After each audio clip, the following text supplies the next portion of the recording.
Hear now these words from the book of Ezekiel, chapter 18, from the Message version.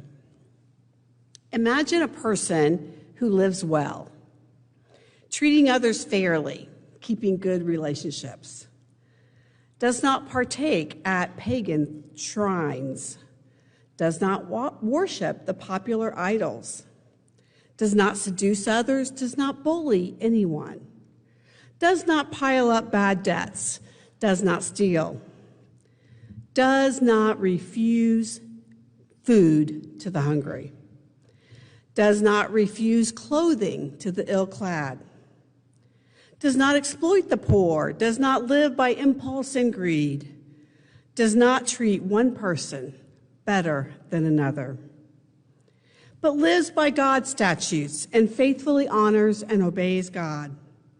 This person who lives upright and well shall live a full and true life.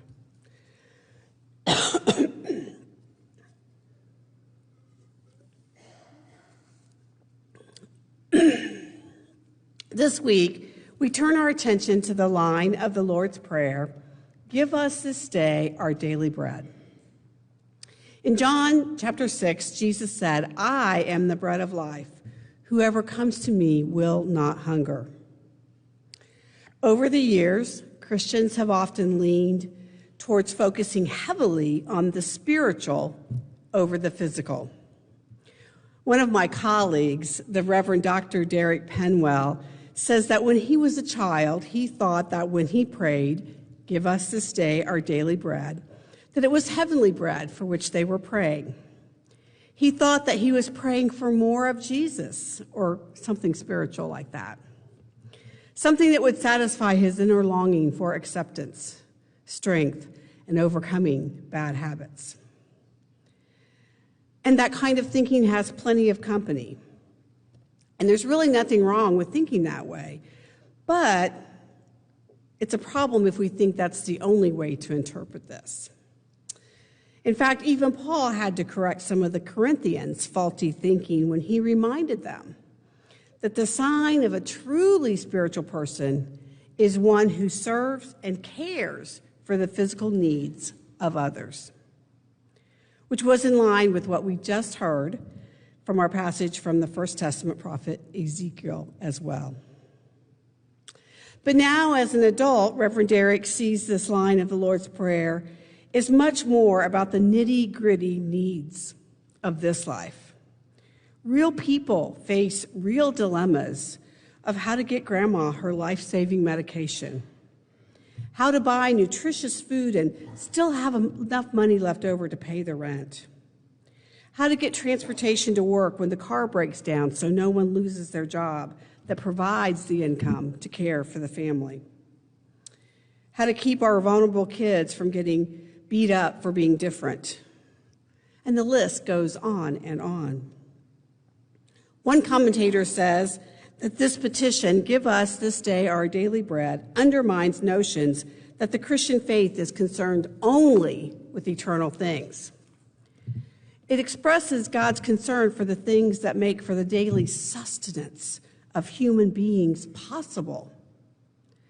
God truly cares if you have enough nutritious food to eat. God cares that you have the means to get the medications and health care you need to lead healthy lives. God cares when you have material needs such as shoes, clothing, safe, comfortable housing, and transportation. God is not a Scrooge wanting you to barely subsist and never have any fun. On the other hand, it is true that God does not want us to become consumed with accumulating. There should always be a healthy balance between the material and the spiritual. The pursuit of material goods should not be worshiped, but neither should they be hated. Someone once illustrated this idea in how folks view beer. To an alcoholic, the beer can even become a god. To a Puritan, the beer is an evil to be avoided. Both the alcoholic and the Puritan have a skewed view of the beer. To the Catholic, the beer is just a beer. to be enjoyed in moderation. While I might choose other things than beer to use as an example, I think this illustration makes its point that it is okay for us to enjoy the material things of this world within reason. At the same time, it's not okay to only think of oneself. The prayer does not say, "Give me my daily bread." And I think that is very intentional. Give us our daily bread. The Message translation words it this way: keep us alive with 3 square meals. Who is us? Just our own families? Just those in this room? Just those who are Christians? Just those in this country? I think we all know in our heart of hearts it means all of us human beings. One commentator notes that this prayer of petition is also a prayer of confession. He says, how can we ask for our daily bread without internally assessing how much food we waste? I would add to that, how can we ask for our daily bread without internally asking, what can I do? What can we do to make sure our sisters and brothers do indeed have their daily bread?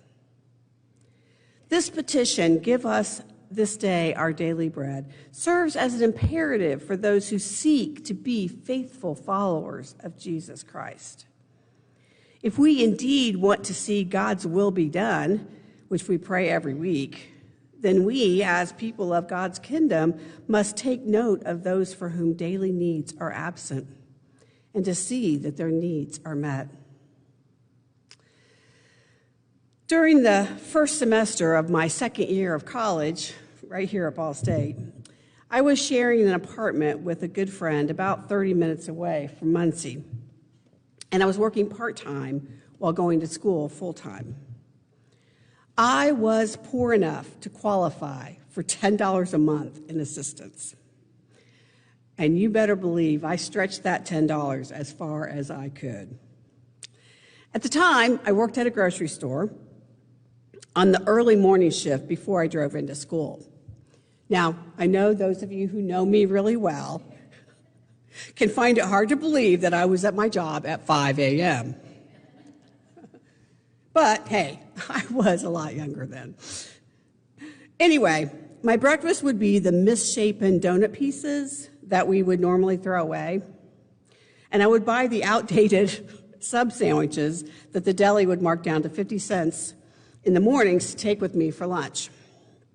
Dinner would be a box of macaroni and cheese I had bought on sale, 3 for $1. I'm really telling my age here. Or popcorn popped in a pan on the stove.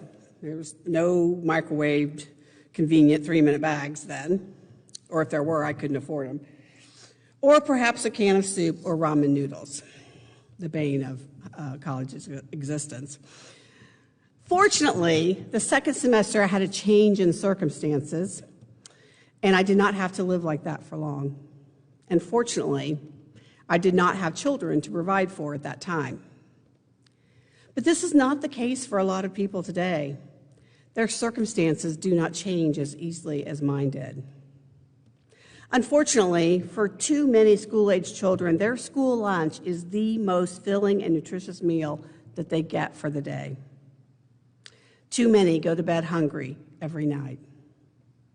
When one is poor, how one is going to get enough food to quiet one's grumbling tummy can consume a good part of the day. And it is usually not because they are lazy or not working. We are fortunate to have community ministries that help people get what they need, and this congregation provides regular support for those neighbors in need. But we know that the needs are so great.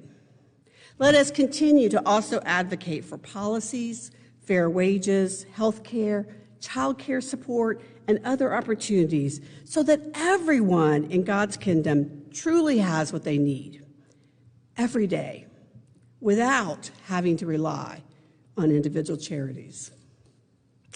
May it be so.